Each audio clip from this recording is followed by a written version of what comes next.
Hey everybody, hope today's episode finds you well. In this video, we're going to be chatting through 5 of my must-start wide receivers for Week 10 fantasy football. These are guys that I feel really good about the matchups for this week. I like the projected upside that these players bring to the table in this week's games, and I think they can add a lot of value to your overall chances of winning here in Week 10 action. So as always, if you're new around here, feel free to drop on down, smash the subscribe button, turn the bell on so you're never late for a piece of content as well. Every once in a while, I'll make an amendment to this list before the games, either Saturday or Sunday due to injury-related news. So make sure you've got that bell on, because if I put that out in the community section of the channel here, you'll be notified. And just plain and simple, if you happen to not see the injury-related news somewhere else, that can maybe be another way to get yourself put in a position to have an active lineup set for this week's game. So as always, I appreciate the heck out of you for stopping by and spending some time with me today. Let's dive into our first must-start player for this week. All right, here we go. We are going to dive into today's episode. So as always, what I do at the top of these videos, full transparency, I dive into last week's picks,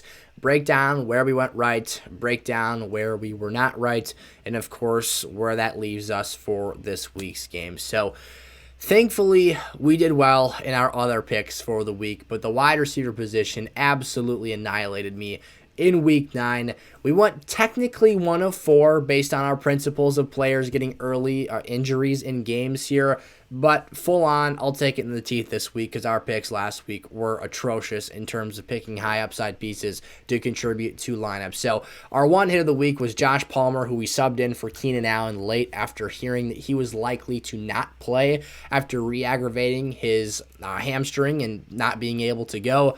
Josh Palmer went out there, did his job, had 100-plus receiving yards. I believe it was 8 receptions on 10 targets at $106. Just literally recalled that stat line. But that was our hit of the week. Our misses, starting out with Romeo Doubs, first series of the game, goes out and makes a 20-plus yard reception, if I recall, and then gets a high ankle sprain, and we don't see him again in the contest. So even if we drop him, I still had 25% of my picks right from last week. The other reason that this went horribly wrong was because 2 of my other 3 picks were in one game, and the game script played out absolutely the complete opposite direction of what I was expecting here. So for Tyler Boyd, he just hasn't produced, plain and simple, besides the touchdown reception he scored against Cleveland since Jamar Chase has went down here. I almost had him penciled in as a weekly top 24 wide receiver after that injury, and he just hasn't lived up to expectations. It has not been the situation I expected. The volume hasn't been there either. DJ Moore, on the other side of things, his quarterback that has kind of saved his season and revitalized his fantasy value, back-to-back 16-plus point games leading into last week's matchup. He gets benched after the first half, has just a 37% snap count, which is what that ended up equating to. And then DJ has a 6-target game and basically scores 3 points and totally sucked last week after finally showing some sprinkles of optimism and daylight here. And then our last pick was Terry McLaurin against the Minnesota Vikings. He got very close to our threshold of 10 points in half PPR scoring. He had 9 targets, only 8 points though.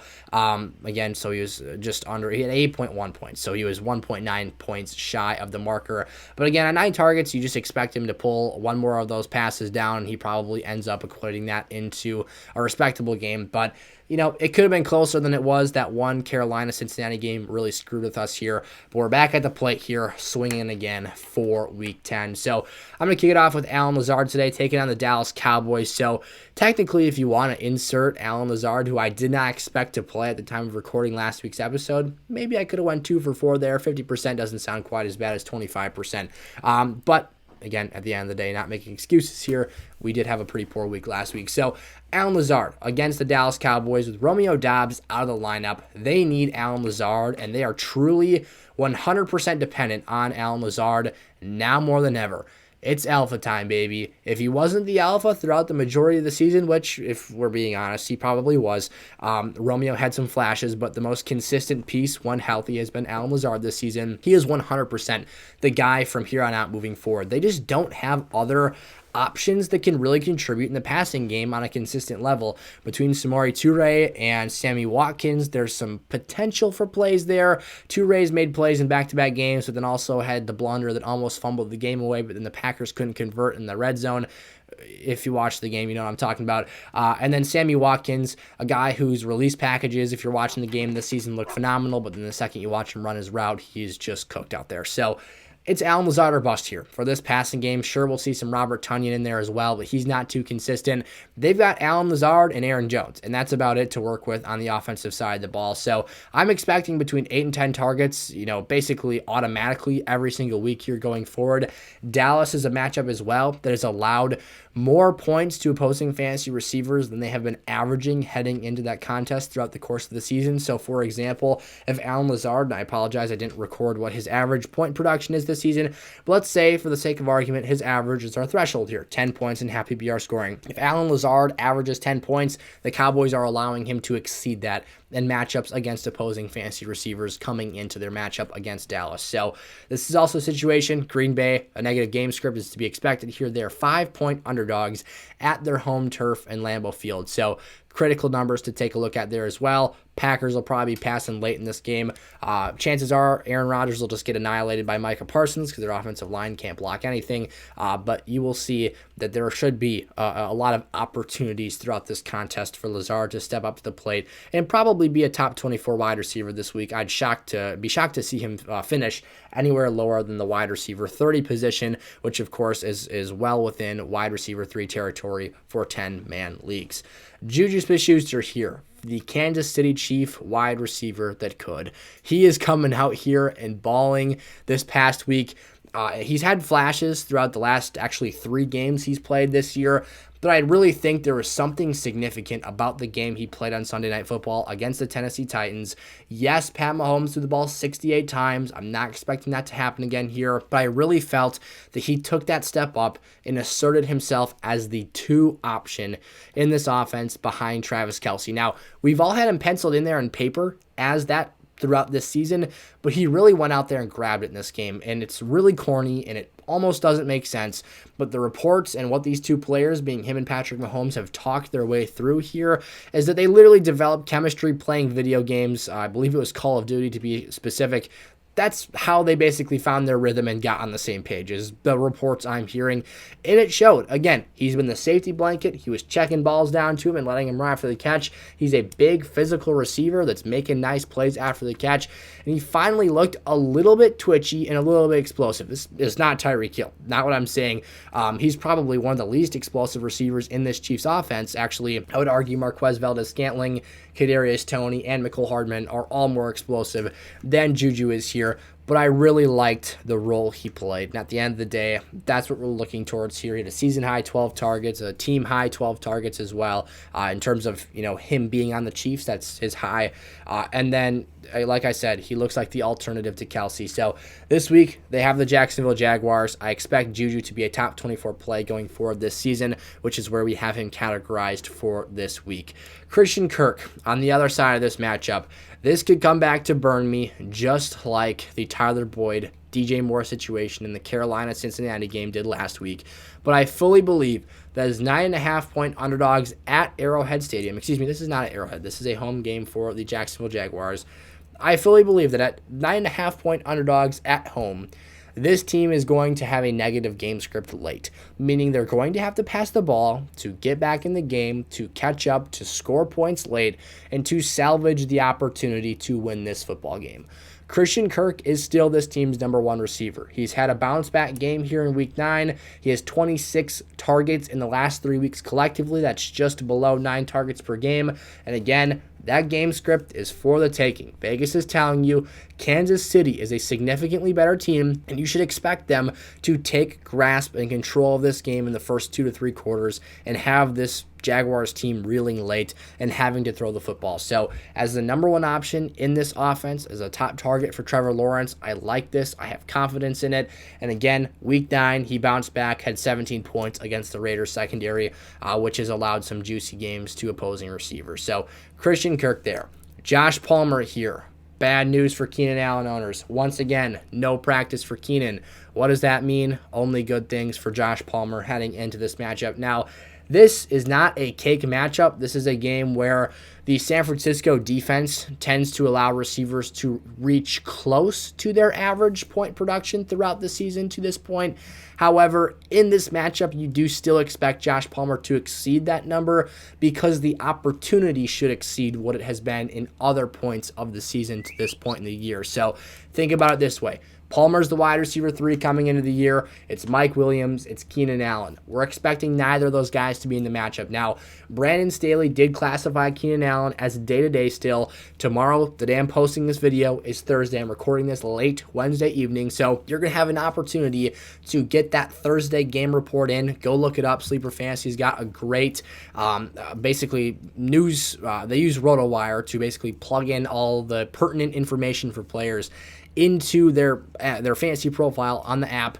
You can quickly search up players, check out what's new with them. Of course, you can just ask in the comment section below tomorrow, and when I'm here, I can just respond to you or post something about it. But that is a resource, of course, if you guys are looking for that. But Palmer, I'm expecting to yet again be the wide receiver 1 this week. He won 8 receptions on 10 targets for $106 last week. He's a safety blanket. He's a talented player. He's an underrated route runner. His ceiling is not the highest in the world. Again, I don't love this matchup, but I do love the opportunity, and it's really hard to consider him a non-top 30 play when this is his reality here heading into the week. Last up here, I am willing to get hurt again. I'm going to drink the DJ Moore tea one more time here. Yes, it has burned me numerous times actually this season.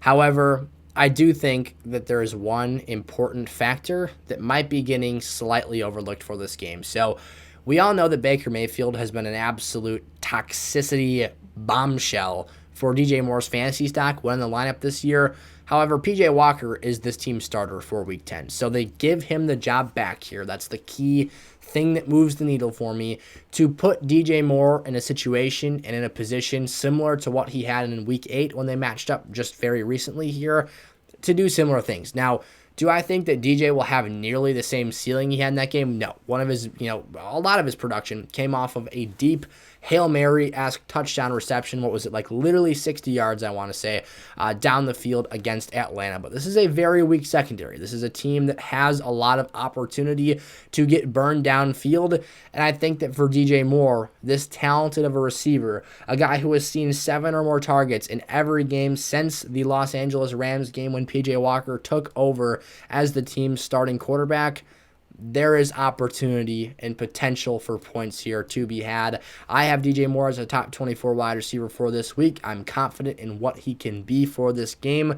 And like I said, the floor, we're not saying the floor is high here. This is a risky play every week, but the matchup, the circumstances of these two teams playing one another, it points towards a productive game for DJ Moore. It points towards the opportunity for fantasy success and having him as a lineup contributor for this week's game. So to recap, our 5 must-start wide receivers for Week 10. We've got Allen Lazard at home against the Dallas Cowboys. We've got Juju Smith-Schuster at home on the road. Is this a home game? I'm so confused now. I've got verses on both of them. All right, I apologize. I just cut back into today's episode. I quickly went and double-checked that. I was right the first time at the beginning of today's episode when I pointed to this game being at Arrowhead. This is not in Jacksonville, as a matter of fact. So it is a home game at Arrowhead Stadium for the Kansas City Chiefs against the Jacksonville Jaguars. Then Christian Kirk at Arrowhead is our 3rd must-start receiver of the week. So 2 players in that matchup. Josh Palmer against the San Francisco 49ers, and then DJ Moore at home against the Atlanta Falcons, our 5 picks for this week. So, as always, let me know your start-sit questions in the comment section below. What tough decisions are you making for this week's games? What scenarios do you need help with? All that stuff can go in the comment section below or in our community Discord server, which is in the description of today's episode and every episode here on the channel. There's also a lot of other links in there that can be used as resources and ways to get yourself access to additional fantasy help and advice for the rest of the season. We've still got quite a ways to go here for the 2022 year, and I want to be a huge tool and resource for you guys. So let me know what ways you need me to help you out with your lineups the rest of the season here. So One more time, I appreciate the heck out of all you guys for tuning into today's episode. Hope you guys enjoyed. Smash the like button before you head on out.